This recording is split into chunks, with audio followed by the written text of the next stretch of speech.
স্বাগতম সিল্ক ক্লাসে। তো আজকে আমরা ইমেজ ট্যাগ বা এমন একটা ট্যাগ শিখবো যে ট্যাগটা আসলে খুব বেশি ইম্পর্টেন্ট। আমরা জানি যে ওয়েবসাইটের ক্ষেত্রে ছবি অনেক বড় একটা গুরুত্বপূর্ণ ভূমিকা পালন করে। ইভেন ছবি বুক বা ফেসবুক নামে আমরা একটা ওয়েবসাইট চিনি, খুব ভালো করে চিনি ওয়েবসাইটটাকে। এই ওয়েবসাইটের মূল উদ্দেশ্য আসলে ছবিগুলোকে এভাবে ছড়িয়ে দেওয়া। তারপর এখন ইনস্টাগ্রাম নামে যে একটা ওয়েবসাইট আছে বা তোমরা অ্যাপস ব্যবহার করো, সেটা সম্পূর্ণ আসলে ছবি নিয়েই কাজ। এবং প্রত্যেকটা ওয়েবসাইটে ছবি থাকবে না এটা আসলে ভাবা যায় না। বাট এখন ওয়েবসাইটে ছবিগুলো কি এমনি এমনি যুক্ত হয় না, ট্যাগের মাধ্যমে যুক্ত হয়। তো এইটা আমরা আজকে দেখবো যে কোন ট্যাগের মাধ্যমে ছবিগুলো যুক্ত হয়। এটা হচ্ছে একটা আইএনজি ট্যাগ বা এই ট্যাগটা হচ্ছে একটা এমটি ট্যাগ। আমরা একদম থিওরিটিক্যাল এইচটিএমএল এর মধ্যে দেখেছিলাম যে ট্যাগ দুই ধরনের হয়ে থাকে, একটা কন্টেইনার ট্যাগ এবং আরেকটা হচ্ছে এমটি ট্যাগ। তো তোমরা যদি এমটি ট্যাগ কন্টেইনার ট্যাগ এর পার্থক্য বুঝতে না পারো তাহলে অবশ্যই তোমরা ফ্ল্যাশব্যাকে গিয়ে সেই ভিডিওটা দেখে আসতে হবে, তাতে করে এই বিষয়টা ক্লিয়ার হবে। যেহেতু এটা একটা এমটি ট্যাগ, সুতরাং এটার ক্লোজিং ট্যাগ আমরা পাবো না।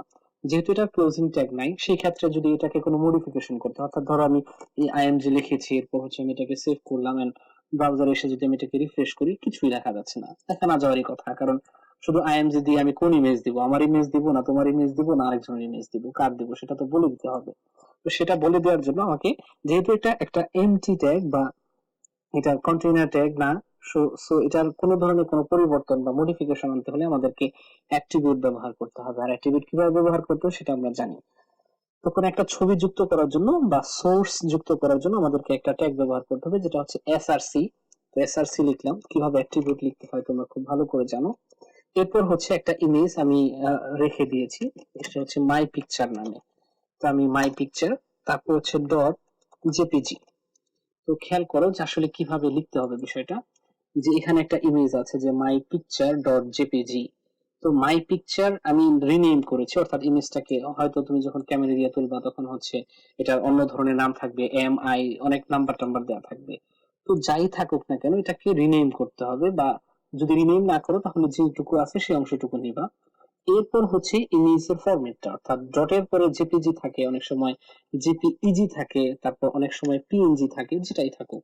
তো সেইটুকু, অর্থাৎ ডটের আগের অংশ পরের অংশ পুরো অংশটাই তোমাকে কপি করতে হবে এখান থেকে। অথবা তুমি রিনেম করে এখানে সেটা বসাতে পারো। তুমি যদি শুধু মাই পিকচার লেখো বা ডট জেপিজি লেখো না, অর্থাৎ আমি ধরো ডট জেপিজি লিখলাম না, শুধু ফরম্যাটটা লিখলাম না, এটুকু লেখার পর আমি যদি এটাকে সেভ করি, তারপর আমি ব্রাউজারে এটাকে দেখতে চাই, আসলে আমরা এক্সপেরিমেন্ট করছি, তাহলে আমরা দেখতে পাচ্ছি যে আসলে এখানে ইমেজটাকে দেখাচ্ছে না, একটা ক্রস চিহ্ন এরকম আসছে। তো আমরা যদি এখন এটাকে দেখতে চাই, সেক্ষেত্রে ডট তারপর জেপিজি, জেপিজি লিখিত জেপিজি লেখার পর আমরা এটাকে সেভ করলাম। দেন এটা যদি আমরা ব্রাউজারে নিয়ে যাই, তো ব্রাউজারে নেওয়ার পর যদি আমরা এখান থেকে এটাকে রিফ্রেশ করি, তো রিফ্রেশ করলে আমরা দেখতে পাচ্ছি আসলে ছবিটা আসছে। কিন্তু সমস্যা আসলে ছবিটা একটু মানে হাই রেজলিউশনের ক্যামেরা, অর্থাৎ আমাদের মোবাইলে তো এখন অনেক 20 মেগাপিক্সেল বা 32, এদিকে আবার এখন রিসেন্টলি 48, 50, 60, 70 কত মেগাপিক্সেলের বিশাল বিশাল ক্যামেরা পাওয়া যাচ্ছে। এখন যত মেগাপিক্সেলের ছবিটা তোমার হবে, পুরা অংশটা জুড়ে, অর্থাৎ এই ছবিটা তো বিশাল আকারে আসবে। তো এইভাবে যদি হয় তাহলে তো চিন্তা করো তোমার প্রোফাইল পিকচারের সাইজ কি হতে পারে। তো এটা একটা বড় একটা সমস্যা। এই সমস্যা সমাধানের জন্য আমাকে আরেকটা অ্যাট্রিবিউট ব্যবহার করতে হবে, একটা না আসলে দুইটা অ্যাট্রিবিউট, যে ইমেজের দৈর্ঘ্য এবং প্রস্থ এই দুইটা আমরা ঠিক করে দিব, উচ্চতা এবং এর প্রস্থতা এটা আমরা ঠিক করে দিব, তাতে করে ওয়েবসাইটে বিষয়টা সুন্দর করে বসবে। তো এটা করার জন্য আমাদের আরো অ্যাট্রিবিউট ব্যবহার করতে হবে। একটা হেড নামে অ্যাট্রিবিউট। তো হেড দিয়ে আমরা যেহেতু একটা ছোট অংশে দেখছি, সেই ক্ষেত্রে আমরা এটার উচ্চতা দিতে পারি 150 দিই, 250 বেশি হয়ে যাবে, 150। তো 150 দিলে এটা শুধুমাত্র উচ্চতায় 150 মুখে বলেছি কিন্তু লিখেছি 250। তো উচ্চতা দেখা যাবে শুধু উচ্চতায় 150, কিন্তু আমার ছবির যে সাধারণভাবে এটার প্রস্থতা ছিল সেটা আগের মতোই থেকে যাবে। এই জন্য আমাদেরকে আরো একটা অ্যাট্রিবিউট ব্যবহার করতে হবে, যেটা উইডথ। তো উইডথ আমরা একটা নির্দিষ্ট উইডথ দিয়ে দেব। তো সাধারণত আমাদের ছবিগুলো উচ্চতা থেকে প্রস্থতা বেশি হয়, এর জন্য আমরা উইডথটাকে দিয়ে দিলাম 250। এরপর এটাকে আমরা সেভ করলাম। সেভ করার পর যদি এখন আমরা ব্রাউজারে দেখতে চাই, যে এখন আমরা দেখতে পাচ্ছি বিশাল আকারে ছবিটা আছে। তো আমরা রিফ্রেশ করলে আমরা দেখতে পাচ্ছি ছবিটা আসলে ছোট হয়ে আছে, অর্থাৎ আমরা যে উচ্চতা এবং প্রস্থতা দিয়েছিলাম সেই অনুযায়ী ছবিটা আসছে।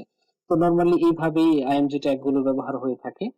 তো আইএমজি ট্যাগ এর মধ্যে খুব বেশি সময় বা প্রায় প্রত্যেকটা সময়ই সোর্স তো লাগবেই, এটা হচ্ছে মাস্ট, কারণ কোন ছবিটা তুমি দেখাবে এটা তো দেখাতে হবেই। এরপর হচ্ছে উচ্চতা এবং প্রস্থতা, এই তিনটা অ্যাট্রিবিউট প্রায় সবসময় ব্যবহার হয়। এছাড়াও আরো অনেক ধরনের অ্যাট্রিবিউট ব্যবহার করা হয়, বাট আমাদের যেহেতু এই মুহূর্তে আমরা একবারই সব শিখতে পারবো না, আমাদের ক্রমান্বয়ে শিখতে হবে। অ্যাডভান্স লেভেলে আমরা হয়তো আরো এর ব্যাপক ব্যবহার দেখব। তো এই বেসিক লেভেলে কিভাবে আইএমজি ট্যাগটা ব্যবহার করতে হয় সেটা আমরা আজকের টিউটোরিয়ালে দেখলাম। তো ভালো থাকো সবাই, যারা নতুন তারা অবশ্যই সাবস্ক্রাইব করবে, এবং পুরাতন যারা রয়েছে অলরেডি সাবস্ক্রাইব করে আছে তোমাদেরকে অসংখ্য ধন্যবাদ। তবে সাথে সাথে ভিডিওটি ভালো লাগলে অবশ্যই শেয়ার করবা, বন্ধুদের মাঝে ছড়িয়ে দিবা, তোমার সোশ্যাল মিডিয়ার মাধ্যমে ছড়িয়ে দিবা, এতে করে চ্যানেলটা আরো দ্রুত অগ্রসর হতে পারবে। তো ভালো থাকো সবাই, দেখা হবে আগামী ভিডিওতে।